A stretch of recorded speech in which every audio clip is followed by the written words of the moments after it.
ต้องขึ้นโรงขึ้นศาลเนี่ยหาสถานที่ช่วยท่านทำเป็นที่จอดรถ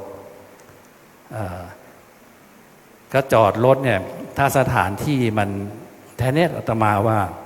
แต่คนแถวนี้เดี๋ยวนี้เขาเริ่มรู้แก้วแล้วเดี๋ยวนี้เริ่มปั่นราคาแล้วในที่แถวเนี้ยถ้าเจ้าของที่แถวนี้เนี่ยร่วมบุญกับท่านอาจารย์พระครูเนี่ย50ซื้อในราคาทุน50อีก50โยมถวายเพราะว่าท่านอาจารย์พระครูเนี่ยท่านไม่ได้ซื้อเพื่อจะเป็นสมบัติของท่านแต่ว่าเป็นศาสนวัตถุของวัดก็เป็นของพระศาสนาถ้าที่มันไม่เยอะนะท่านดร.ธนวันก็สร้างเป็นอาคารจอดรถสัก10 ชั้นก็ได้เวลาพระมาโยมมาเนี่ยบางทีท่านผู้การมาท่านผู้ว่ามาหาที่จอดรถไม่ได้แล้วก็อสหรือชลบเนี่ยเขาก็ไม่ให้เข้าด้วยนะเมื่อกี้ถ้าไม่ได้เข้าเนี่ยมาว่าจะเก่าวัดละสถานที่มีแล้วก็ญาติโยมทายกทายิกาที่เป็นเศรษฐีผู้ใจบุญเป็นนายทุนผู้ใจดีเนี่ยเป็นสุภาพสตรีที่ใจงามมีเยอะพุทธเจ้าท่านบอกว่าญาณโทสุขโทโหติการถวายยวดยานพาหนะหรือการให้ยวดยานพาหนะในการเดินทางเนี่ยถือว่าเป็นการให้ความสะดวกสบายให้สุขภาพร่างกายแข็งแรงสมบูรณ์ให้ความสุขความเจริญเราทีนี้ท่านอาจารย์ประคุณรถท่านมีแล้วเพียงแต่ท่านขาดที่จอดรถที่จอดรถมันก็ใช้ในการบริการให้คนที่มาแสวงบุญได้จอดรถใช่ไหมถ้ามุถ้าโยมธนวันเป็นเจ้าภาพโยมแม่หงโยมลุงลวดีไปช่วยกันหาเจ้าภาพมาสร้างสิ่งที่เรามีตรงนี้ก็เป็นการบริการคนที่มาแสวงบุญเราไม่ต้องไปแสวงบุญไกลถึงต่างประเทศมาที่นี่เลยพญานาคที่ใหญ่ที่สุดในโลกก็อยู่ที่นี่แล้วและเดี๋ยวองค์พระพุทธเมตตาที่ใหญ่ที่สุดในโลกก็จะอุบัติที่นี่หลวงปู่ดูที่ประดิษฐานอยู่บนเขาสูงที่สุดในโลกก็อยู่ที่นี่ตอนนี้ขาดอันเดียวก็คือที่จอดรถที่กว้างที่สุดในโลกถ้ามีตรงนี้ได้เนี่ยเห็นไหมคนรถมารู้ว่ารถเรามาจอด1 คันเนี่ยจอด1 คันในรถมีสัก10 คนได้ไหมแม่หง10 คนเนี่ยเขามากราบพระที่นี่10 คนเราก็ได้บุญรู้ล่วงเข้า10 ครั้งมา100 คนเราก็ได้บุญ100 ครั้งมา1,000 คนเราก็ได้บุญ1,000 ครั้งมา100,000 คนล้านคนเราก็ได้บุญไปตามนั้นเพราะสิ่งเหล่านี้เขาเรียกว่าเป็นการอนุเคราะห์สงเคราะห์คนที่เขาเดินทางมาแสวงบุญอาตมาเล่าให้ฟังไม่ได้บังคับแต่ถ้าทำได้ก็ดีเพราะว่าท่านอาจารย์พระครู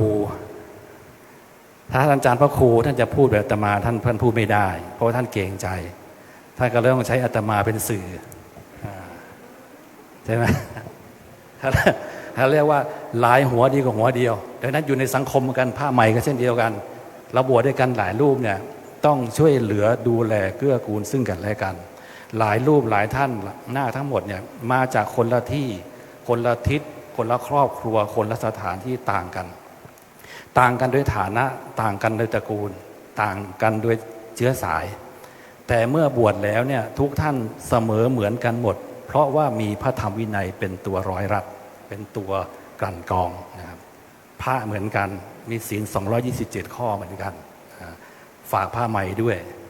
นี่ผมเล่าฝากหน้าด้วยอาตมาเล่าให้ท่านโยมฟังก็เล่าให้หน้าฟังด้วยอยากทั้งหลายจะได้หน้าทั้งหลายแม้ครั้งหนึ่งเนี่ยในชีวิตเรามาบรรพชาอุปสมบทที่นี่มาใส่ที่นี่หน้าผ้าใหม่ชุดนี้คณะนี้ได้ร่วมกันถวายกำลังใจท่านอาจารย์พระครูท่านที่ท่านเป็นเสมือนหนึ่งเป็นทั้งผ้าพี่เลี้ยงเสมือนหนึ่งเป็นทั้งผ้าผู้ให้บริการสิ่งไหนที่เราจะพอจะคอยปลดเปลื้องช่วยเหลือท่านแบ่งเบาภาระท่านก็เป็นสิ่งที่ดีพุทธมันจึงมีภาษิตบอกว่า กตัญญูกตเวทินิมิตตังสาธุรูปานังกตัญญูกตเวทิตาคนจะรู้ว่าดีหรือไม่ดีดูที่ความกตัญญูคนมีความกตัญญูนั่นแหละคือคนดีแล้วคนที่มีความกตัญญูเนี่ยย่อมจะมีแต่ความเจริญมีแต่ความรุ่งเรืองมีแต่ความก้าวหน้าดังนั้นในวันนี้ในโอกาสอันเป็นมงคลในวันนี้ในนามคณะสงฆ์จังหวัดพะเยาในนามวัดป่าพุทธชินวงศารามโดยท่านอาจารย์พระครูอภิรักษ์ชินวงศ์ที่ปรึกษาเจ้าคณะจังหวัดพะเยาผู้รักษาการแทนเจ้าอาวาสวัดป่าพุทธชินวงศ์ประธานมูลนิธิพุทธสุวรรณภูมิและก็ผู้ช่วยเจ้าอาวาสวัดพิชยญาติการามหลายตำแหน่งใครเกี่ยวข้องตำแหน่งไหนก็มาช่วยท่านก็ขออนุโมทนาบุญมายังนาคทุกท่านทุกคนตลอดถึงญาติโยมทุกท่านซึ่งมีท่านผู้ว่าราชการจังหวัดพะเยาท่านผู้บังคับการมณฑลทหารบกที่34ตลอดถึงญาติโยมสาธุชนทั้งหลายซึ่งมีคุณโยมแม่หงท่านดร.ธนวันคุณโยมรุ่งละวดีเป็นพร้อมด้วยคณะทั้งที่อยู่ในมณฑลพิธีแห่งนี้ก็ดีที่ไม่ได้อยู่ในมณฑลพิธีแห่งนี้ก็ดีผู้ที่เกี่ยวข้องเป็นบุญสัมพันธ์เป็นเนื้อนาบุญกับนาคทั้งหลายก็ดีขอให้ท่านทั้งหลายนั้นจงมีความสุขความเจริญรุ่งเรืองงอกงามไพบูรณ์ในศาสนธรรมคำสอนแห่งองค์พระชินวรสัมมาสัมพุทธเจ้าเจริญรุ่งเรืองในหน้าที่การงานการเงินการดำเนินชีวิตทั้งส่วนตัวครอบครัวและญาติพี่น้องของท่านทั้งหลายขอให้ท่านทั้งหลายนั้นอย่าอดอย่าอยากอย่ายากอย่าจนอย่าต่ำกว่าคนอย่าจนกว่าใครมีกินมีใช้มีไว้มีเก็บใกล้ไกลไปรอดตลอดปลอดภัยทุกท่านทุกคนเถิด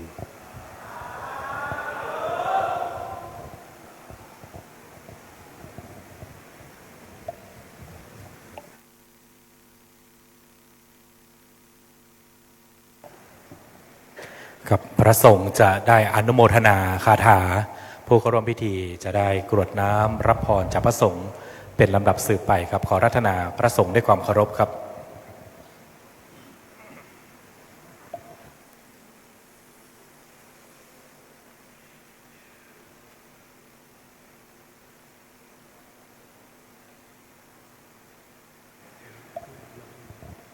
เอวะเมวะอิโตทินังเปตานังอุปกัปปติอิจิตังปฏิตังตุมังกิปะเมวะสมิจจโตสัพเพปุเรนตุสังคปาจันโทปนะระโสยะถามณิโชติระโสยะถาปิติโยวิวัจจาสัพพะโลโควินสตุมาเตภวัตตารายโยสุขิติกายุโกภวะอภิวาทนาสีเดสะเนจังวุฒาปัจยิโนจัตตาโนธัมมาวัฏฏันติอายุวันโนสุขังภาลังอายุวัฏฏะโกธนาวัฏฏะโกสิริวัฏฏะโกยัสสวัฏฏะโกภลาวัฏฏะโกวันนาวัฏฏะโกสุขวัฏฏะโกโหนตุสัพพะทาตุกะโลกัพยาเวทโสกาสันตุจุปัฏฐาวะอเนกาอันตรายาปิวินาศตุจะเตจะสาจยสิติตานังลาภังโสตปะขยังสุขังปะสิริอายุจวาน โนจะโพกัง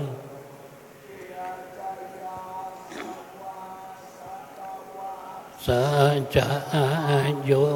จะทิวสิติภวันตุเตภวตุสัพพมังคลังกันตุสัพพเทวตาสัพพพุทธานุภาเวนัสสตาโสตภวันตุเตภวตุสัพพมังคลังลาปเทวตาสัพพธรรมนุภาเวนัสสตาโสติภวันตุเตภวตุสัพพมังลากันตุสัพพเทวตาสัพพสังฆานุภาเวนัสสตาโสติภวันตุเตสาธุกับขอบพระคุณในความเมตตาในพระเดชพระคุณพระราชปริยัติเจ้าคณะจังหวัดพะเยาเจ้าวาดวัดศรีคมคำพระอารามหลวง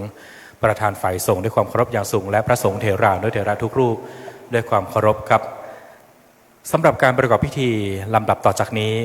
ผมขออนุญาตที่จะได้นำเรียนให้กับทุกท่านได้รับทราบในลำดับถัดไปจะเป็นการประกอบพิธีมอบชุดนาคให้กับนาคที่เข้าร่วมโครงการบรรพชาอุปสมบทเฉลิมพระเกียรติผู้มอบจะมีทั้งหมด20ท่านลำดับที่1ถึงลำดับที่10จะเป็นท่านหัวหน้าส่วนราชการโดยการนำของท่านพลตรีวิสิทธิ์บรรณกิจผู้บัญชาการมณฑลทหารบกที่34ท่านออนอภาโลวีระผู้ว่าราชการจังหวัดพะเยารวมถึงท่านรองนายกเหล่ากาชาดจังหวัดพะเยาท่านหัวหน้าส่วนราชการและท่านนายอำเภอจำนวน10ท่านนะครับลำดับที่11ถึงลำดับที่20จะเป็นคณะเจ้าภาพอุปถัมภ์เครื่องอัฐบริขารและเจ้าภาพอุปถัมภ์ภัตตาหารและน้ำปานะเป็นต้นว่าดร.ธนวรรณเยี่ยคุณแม่หงเอื้อสุนทรพาณิชย์คุณรุ่งรวดีรุ่งโรจน์พร้อมด้วยครอบครัวรวมถึงคณะผู้ใจบุญสายบุญคณะศิษยานุศิษย์ในพระครูอภิรักษ์ชินวงศ์ซึ่งอีกสักครู่หนึ่งทั้ง20ท่านจะไปประจำที่โต๊ะชุดนาคด้านหน้าถ้ำภาวนาโพธิญาณโต๊ะจะมีอยู่4ตัว1ตัวต่อ5ท่านรวมกันแล้วจะเป็น20ท่านเมื่อเสร็จเป็นที่เรียบร้อยนาคลำดับที่1ถึงลำดับที่20จะเดินออกจากประตูด้านหน้าถ้ำภาวนาโพธิญาณก็คือจุดที่ท่านหลวงพี่ยืนอยู่ก็คือจุดที่ใกล้ที่สุดลำดับที่1ถึงลำดับที่10ท่านไปรับชุดนาครับเสร็จเป็นที่เรียบร้อยให้ท่านไปนั่งที่เก้าอี้ที่จัดเตรียมไว้ตรงเก้าอี้จะมีใบบัวดอกบัวมีดโกนรวมถึงกรรไกรนะครับให้ท่านไปนั่งลำดับที่1ในชุดที่1ไปจนถึงชุดที่4นะครับและชุดที่5อีกประมาณ10ท่านนั่งให้เป็นที่เรียบร้อยนะครับจากนั้นจะได้นิมนต์คณะสงฆ์ร่วมคลิปผมเป็นลำดับแรกท่านหัวหน้าส่วนราชการท่านผู้มีเกียรติจะคลิปผมต่อจากพระสงฆ์เช่นเดียวกันกับเจ้าภาพอุปถัมภ์นะครับจะได้ร่วมคลิปผมต่อจากพระสงฆ์ตั้งแต่นาคลำดับที่1ไปจนถึงลำดับสุดท้ายก็ถือว่าเป็นอันเสร็จสิ้นในการประกอบพิธีในการคลิปผมนาคในพิธีปลงผมคุณพ่อคุณแม่ญาติโยมหรือว่าผู้ที่มาร่วมในการอนุโมทนาบุญครั้งนี้อนุญาตให้ตัวแทน2ท่านยืนด้านหลังของพ่อนาคได้นะครับถ้าท่านไม่สะดวกยืนก็ให้ท่านนั่งอยู่ตรงในเต็นท์ประกอบพิธีที่ท่านนั่งอยู่ขณะนี้นะครับเมื่อท่านได้ออกมาข้างนอกก็อาจจะเกรงว่าจะเกิดความวุ่นวายรอให้เสร็จสิ้นขั้นตอนของการคลิปผมทั้งหมดทั้งมวลก่อนผู้ปกครองญาติก็ให้คลิปผมตามลำดับท้ายนาคทุกนาคนะครับเมื่อคลิปผมโกนผมเสร็จเป็นที่เรียบร้อยให้ท่านไปล้างเนื้อล้างตัวทำความสะอาดเปลี่ยนเป็นชุดนาคให้พร้อมและไปพร้อมกันที่ศาลาอิ่มบุญนะครับกิจกรรมต่อจากนี้เราจะอยู่ที่ศาลาอิ่มบุญตรงนี้เราจะยุติการประกอบพิธีไว้แต่เพียงเท่านี้เราจะมาพร้อมกันอีกทีในวันพรุ่งนี้8 โมงตรงเข้าสู่พิธีบรรพชาอุปสมบท ขออนุญาตที่จะได้นัดหมายและซักซ้อมขออนุญาตที่จะได้ทำความเข้าใจกับท่านผู้เข้าร่วมพิธีครับและในลำดับนี้ขอเรียนเชิญท่านผู้บัญชาการมณฑลทหารบกที่34เรียนเชิญท่านผู้ว่าราชการจังหวัดพะเยาเรียนเชิญท่านหัวหน้าส่วนราชการท่านนายอำเภอเป็นตัวแทน10ท่านครับด้านหน้าถ้ำภาวนาโพธิญาณครับสิ่งของมีค่าของท่านก็สามารถที่จะนำติดตัวไปได้ด้วยเลยนะครับสำหรับท่านผู้เข้าร่วมพิธีก็สามารถที่จะไปร่วมนั่งหรือว่าท่านนั่งพักคอยตรงนี้ก็ได้นะครับขอเรียนเชิญครับคณะของดร.ธนวันเยี่ยคุณแม่หงเอื้อสุนทรพาณิชย์ขอเรียนเชิญคุณรุ่งรวดีรุ่งโรจน์คณะผู้ใจบุญนะครับเจ้าภาพอุปถัมภ์เรื่องอัฐบริขารเจ้าภาพภัตตาหารนะครับคุณอัชรพันธ์จิระเรืองรัตนาคุณธิตรัยรักนรพลคุณอุษณีเมธีธรรมลักษณ์ดร.วันทิพย์ชวลีมาพรรวมถึงคุณสุรัตน์อัมพุทธนะครับรวมถึงตัวแทนของคณะเจ้าภาพอุปถัมภ์ครับขอเรียนเชิญครับนาคลำดับที่1ท่านพีรัตน์จันทิมาปลัดจังหวัดพะเยารวมถึงนาคลำดับที่2ไปจนถึงลำดับที่20ชุดแรกเรียนเชิญครับลำดับที่21รอก่อนนะครับ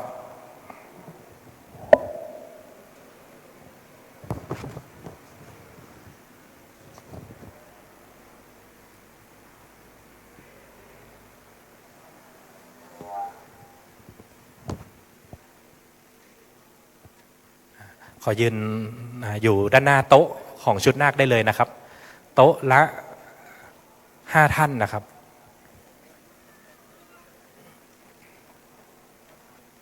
เจ้าหน้าที่เราจะได้ช่วยกันนะครับส่งมอบชุดนาคให้กับท่านประธานในพิธีแล้วก็ท่านผู้มีเกียรตินะครับทางคณะเจ้าภาพอุปถัมภ์ขอเรียนเชิญครับดร.ธนวันเยี่ยมมาทางนี้ได้เลยนะครับ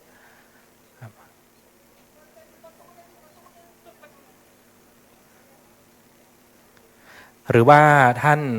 อาจจะเป็น2ท่านมอบ1ชุดก็ได้นะครับคณะเจ้าภาพอุปถัมภ์ขอเรียนเชิญฝั่งทางนี้ได้เลยครับเรียนเชิญคุณแม่ครับต้องขอบคุณนะครับอนุโมทนาในกุศลเจตนาทุกท่านนะครับที่ได้มาร่วมในการประกอบพิธีในการบรรพชาอุปสมบทเฉลิมพระเกียรติเพื่อถวายเป็นพระราชกุศลแด่พระบาทสมเด็จพระเจ้าอยู่หัวและสมเด็จพระนางเจ้าพระบรมราชินีระหว่างวันที่19กรกฎาคมไปจนถึงวันที่2สิงหาคมครับขอเรียนเชิญนาคลำดับที่1ครับท่านให้ถือชุดนาคประคองไว้เลยนะครับต้องขออภัยด้วยนะครับชุดนาคอาจจะมีฝนตกลงมาเล็กน้อยทำให้ชุดนาคนะครับเปียกน้ำนะครับแต่ไม่เป็นไรครับถือว่าวันนี้เรามาตั้งใจร่วมกันในการบรรพชาอุปสมบทมาร่วมกันในการเป็นเจ้าภาพนะขอ20ชุดนะครับ20ชุดเดี๋ยวผมขออนุญาตรอพร้อมกันก่อนครับอย่าพึ่งนะครับแป๊บหนึ่งนะฮะให้ช่างภาพได้เก็บภาพให้ทางคณะนะครับจะได้มอบชุดนาคพร้อมกันนะครับโอเคนะครับให้อยู่ตรงด้านหน้าของผู้มอบนะครับพร้อมนะครับถ้าพร้อมแล้วยื่นมือทั้ง2ข้างออกมาเลยครับ1 2 3ค้างไว้ก่อนครับเดี๋ยวแป๊บนึงครับต้องให้20ท่านครับเพราะว่าเราซ้อมกัน20เดี๋ยวคุณพี่ยืนต่อส่งต่อด้านหลังก็ได้ครับไม่เป็นไรได้ครับเรียบร้อยนะครับพ่อนาคไปนั่งที่เก้าอี้ได้เลยครับขอบพระคุณครับ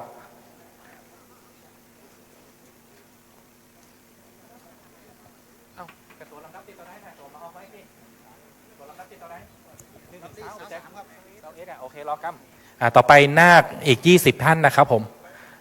ลำดับที่21ไปจนถึงลำดับที่40ตอนนี้ลำดับที่21 22 23 24อยู่ด้านนอกรอแล้วนะครับลำดับที่25ครับต่อเลยครับลำดับที่41ถึงลำดับที่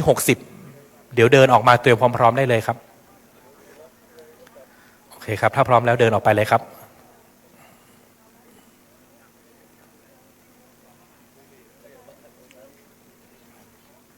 ไปเลยครับไปเลยครับนี่ถึง9แล้ว10 11 12 13 14เหลืออีก6คนครับรอแป๊บหนึ่งนะครับอย่าเพิ่งนะครับ1 2 3 4 5 6ถือคุณพี่ห้องมาต่อเลยครับเพื่อมันได้20คนครับถ้าพร้อมแล้วนับ1 2 3ยื่นแขนออกมาข้างหน้าเลยครับ เดี๋ยวขออีก1ชุดครับให้คนที่20ครับถ้าเรียบร้อยแล้วท่านกลับไปนั่งที่เก้าอี้เลยครับ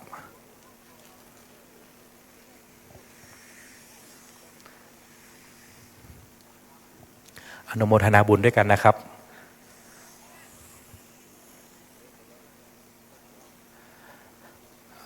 ถ้าท่านมายืนด้านหลังเก้าอี้เยอะเกินไปจะทำให้เบียด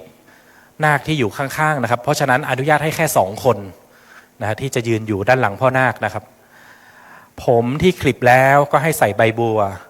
เมื่อโกนผมทั้งหมดก็ให้ห่อไว้นะให้ญาตินำไปไว้ที่หิ้งพระหรือว่าสถานที่ที่เหมาะสมที่บ้านของท่านนะครับ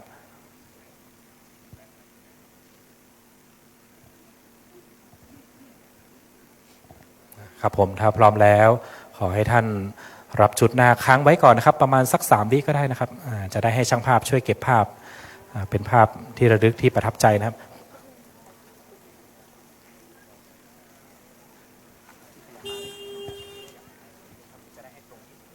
โอเคครับเรียบร้อยไปนั่งที่เก้าอี้เลยพ่อนาคครับชุดที่3ขวาหันเลยครับ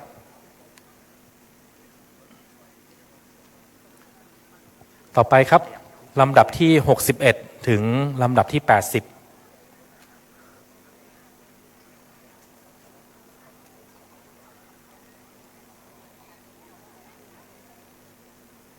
เดี๋ยวรอแป๊บหนึ่งครับ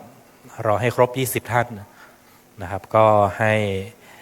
สัญญาณพร้อมกันนะครับ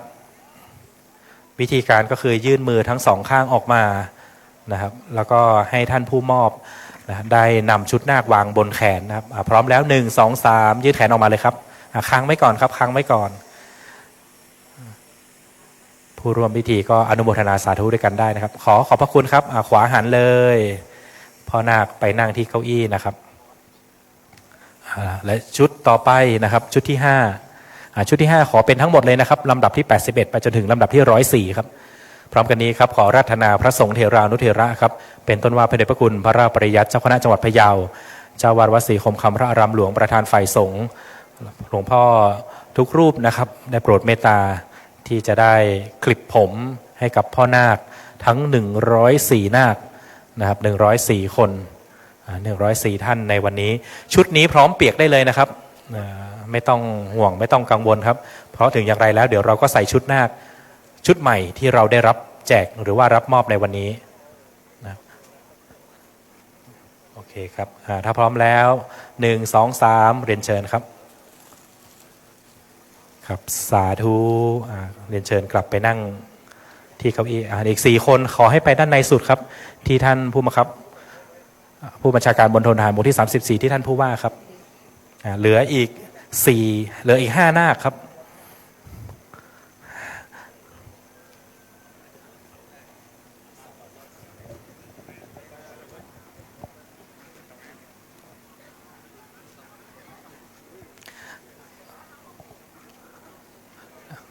ชุดสุดท้าย5ท่านนะครับ1 2 3ตอนนี้ยังเหลือชุดนาคอีก1ชุดมีท่านไหนที่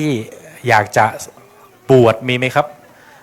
เปิดโอกาสเปิดบุญพอดีเหลืออีก1ชุดครับผมใครอยากจะเป็นคนที่105เห็นเพื่อนแล้วโอ้โหน่าเลื่อมใสอยากที่จะบรรพชาอุปสมบทเชิญได้เลยนะครับตัดสินใจตอนนี้ยังทันครับ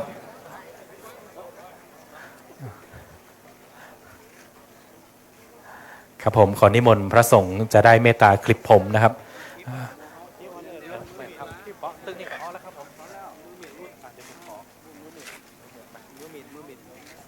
พระสงฆ์เป็นตัวแทน5รูปนะครับ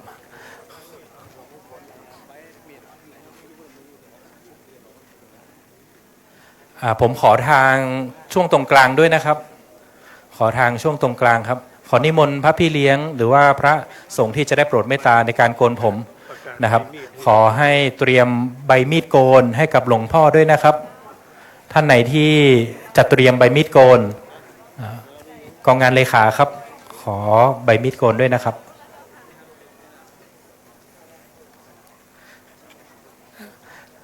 ตอนที่ท่านกลิบผมก็สามารถที่จะอโหสิกรรม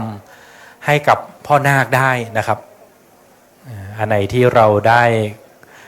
กระทำ เมื่อสักครู่นี้เราเป็นผู้รับการขอขมาแล้ว แต่เมื่อไหร่ที่เราจะกลิบผมเราก็อโหสิกรรมให้ท่านด้วยนะครับในการกลิบผมนะครับไม่จำเป็นต้องเป็นผู้ที่มีอายุมากกว่าเราเท่านั้นนะครับอายุน้อยกว่าพ่อนาคก็สามารถกลิบได้นะครับสามารถกลิบได้ไม่ต้องรีบครับค่อยๆนะครับ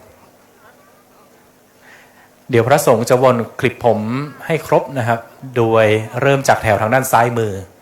จากนั้นก็จะต่อด้วยแถวทางด้านขวามือท้ายแถวที่อยู่ตรงเต็นท์เดี๋ยวผมขอพื้นที่ตรงกลางด้วยนะครับคุณพ่อคุณแม่คุณปู่คุณย่าก็ให้ยืนด้านหลังต้องไม่เบียดกับพ่อนาคที่อยู่ข้างๆนะครับเพราะไม่เช่นนั้นพ่อนาคที่อยู่ข้าง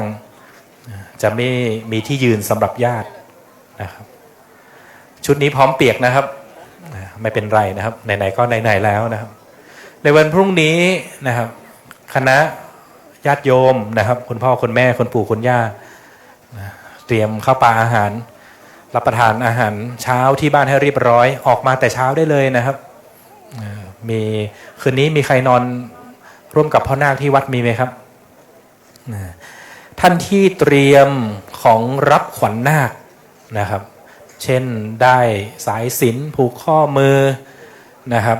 สิ่งของต่างๆก็ให้เตรียมได้เลยเพราะว่าหลังจากที่โกนผมเป็นนาคแล้วท่านก็รับขวัญนาคตามประเพณีท้องถิ่นของท่านได้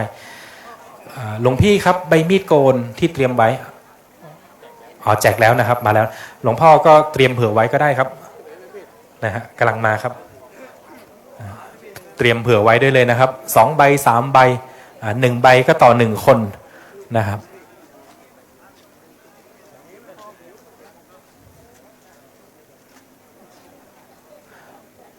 อนุโมทนาบุญขอขอบคุณกับทางคณะเจ้าภาพนะครับทุกท่านนะครับรวมถึงผู้ใจบุญทุกท่านนะครับผมถ้าท่านไม่เดินตามท่านส่วนราชการทางคณะเจ้าภาพนะครับเราก็คลิปเท่าที่เราคลิปไหวนะครับเท่าที่เราคลิปไหวขอให้เป็นตัวแทนก็พอนะครับพรุ่งนี้ประชาสัมพันธ์เผื่อไว้อีกครั้งหนึ่งนะครับ8 นาฬิกาตรงนะครับทำภารกิจส่วนตัวให้เรียบร้อยนะครับท่านอาจจะตื่นตี 5ก็ได้นะมาอยู่ที่วัดนี้ต้องตื่นแต่เช้านะครับตื่นตั้งแต่ตี 5นี้ช้าที่สุดนะถ้าจะให้เร็วกว่านั้นก็ตี 4 ตี 4 ครึ่งตี 5นี้ต้องพร้อมแล้วนะครับนอนแต่หัววันนะครับแล้วก็ตื่นแต่เช้านะครับสวดมนต์ทำวัดเช้านะครับแล้วก็ฉันภัตตาหารท่านไหนที่จะมาใส่บาตรก็ให้มาใส่ก่อนตอน7 โมงเช้าก่อน7 โมงเช้านะครับ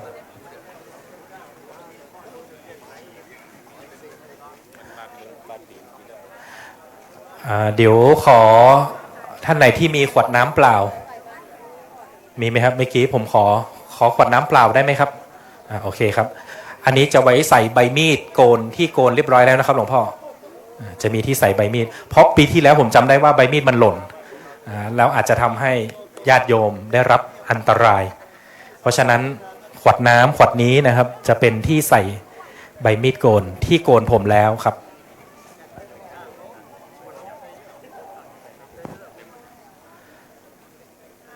ใครที่อยู่ตรงกลางถนน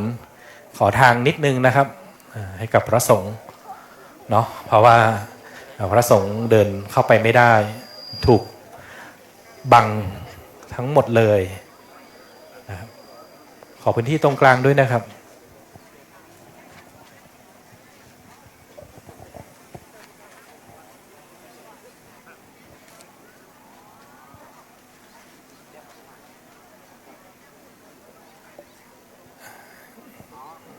อย่าลืมนะครับผู้ได้รับการกลิบผมก็ให้อยู่ในอาการอันสงบนะครับตั้งจิตอธิษฐานว่าแม้สิ่งของที่เป็นของสวยงามของหล่อๆนะครับ การที่เราได้มาอุปสมบทสิ่งเหล่านี้ก็ไม่จำเป็นนะครับผมเล็บนะครับเป็นของเสียของเน่านะครับเราก็จะพึงพิจารณาว่าเราจะไม่ไปยึดติดกับมันนะครับ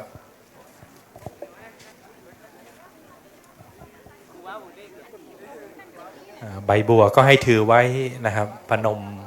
มือถือไว้ประคองไว้ในระดับอกนะครับวันนี้เราตั้งใจมาแล้วนะครับไหนๆก็ตั้งใจแล้วนะครับก็ตั้งใจให้ถึงที่สุดมีใครอยากจะถอนตัวมีไหมครับไม่มีนะครับถ้าใครถอนตัวถือว่าบุญหายนะบุญขาดนะบุญมากที่สุดแล้วนะครับสำหรับการบวชนะคนสมัยแต่ก่อนได้ดีก็เพราะมาจากร่มเงาของพระพุทธศาสนานะครับได้เป็นยศในพันในพลก็มีอานิสงส์จากการบวชมาก่อนนะครับสังเกตได้นะครับท่านที่เป็นข้าราชการชั้นผู้ใหญ่หลายๆท่านนะครับล้วนแล้วผ่านจากการอุปสมบทหรือว่าบวชเรียนมาทั้งหมดทั้งสิ้นจุดเด่นของคนที่บวชเรียนนะครับก็จะเป็นผู้ที่สงบเยือกเย็นไปที่ไหนก็จะมีออร่าเปล่งรัศมีนะครับไปที่ไหนก็ถือว่ามีแต่คนรักมีแต่คนดีที่จะคบกับเรานะพูดง่ายว่าไปที่ไหนก็เจอแต่คนดีนะอันนี้ถือว่าสำคัญนะครับเพราะบางท่านไปแล้วไปเจอสิ่งที่ไม่ดีสิ่งที่อาจจะเป็นอัปมงคลไปแล้วอาจจะเจออุปสรรคหรือว่าไปแล้วเจอคนไม่ดีอันนี้นี่ถือว่าเราไม่มีบุญสัมพันธ์ก็เช่นเดียวกันนะครับการที่เราจะมาพบเจอกันนะวันนี้บางคนมาจากอำเภอภูซางเชียงคำปงเชียงม่วนจุนภูกำยาวแม่ใจดอกคำใต้นะครับต้องทำบุญร่วมกันมานะอย่างน้อย5ชาติหรือ10ชาติก็ว่าได้นะกว่าที่จะมาเจอกันที่นี้แต่ถ้าว่าเราไม่เจอกันก็ถือว่าบุญยังไม่ถึงนะครับบุญยังไม่สัมพันธ์กันนั่นเองคุณพ่อคุณแม่ก็ได้อานิสงส์ไปด้วยนะครับคุณพ่อคุณแม่ได้เกาะชายผ้าเหลืองลูกๆขณะที่ลูกๆได้บวชอยู่จะเป็นการทดแทนบุญคุณพ่อแม่ก็ดีนะครับจะเป็นการที่เราได้ตอบแทนหรือว่าสืบทอดอายุพระพุทธศาสนาก็ดีนะครับสำหรับหน้าท่านไหนที่พระสงฆ์กับทางคณะเจ้าภาพคลิปผมแล้วคุณพ่อคุณแม่ต่อเลยนะครับลำดับที่1นะครับนาคพีรัตน์จันทิมาท่านปลัดจังหวัดพะเยานะครับถ้าคณะสงฆ์แล้วก็ถ้าทางญาติโยมเจ้าภาพผู้ใจบุญคลิปผมเรียบร้อยแล้วครอบครัวต่อเลยนะครับต่อเลยแล้วก็เดี๋ยวให้หลวงพี่ช่วยโกนผมให้เลยนะครับนั่งไปเลยครับไม่ต้องกลัวเปียกครับเพราะไหนๆเดี๋ยวเราก็ใส่ชุดนาคชุดใหม่แล้วครับผมผ้าขนหนูญาติโยมคุณพ่อคุณแม่ครอบครัวเตรียมไว้ให้เลยนะครับแป้งนะครับท่านไหนที่คิดว่าจะได้รับบาดแผลจากการโกนผมนะฮะต้องอยู่นิ่งๆนะครับถ้าอยู่ไม่นิ่งเดี๋ยวต้องเจอบาดแผลสักแผลหนึ่งก็ใช้วัสลีนใช้แป้งนะครับโกนผมใหม่อย่าไปแกล้งกันนะครับตอนที่เป็นสามเณรหลายๆสามเณรนี่ใช้ผ้ารัดอกนะครับพาดศีรษะกันในขณะที่เราโกนผมใหม่นะผมก็จะเป็นตอเล็กๆนะฮะดึงกระชากไปด้านหลังนี่เสร็จเลยนะครับอย่าไปแกล้งกันนะครับไม่เป็นไรครับเปียกไปเลยครับหนาวก็ทนเอานะครับเป็นการทดสอบเบื้องต้นครับ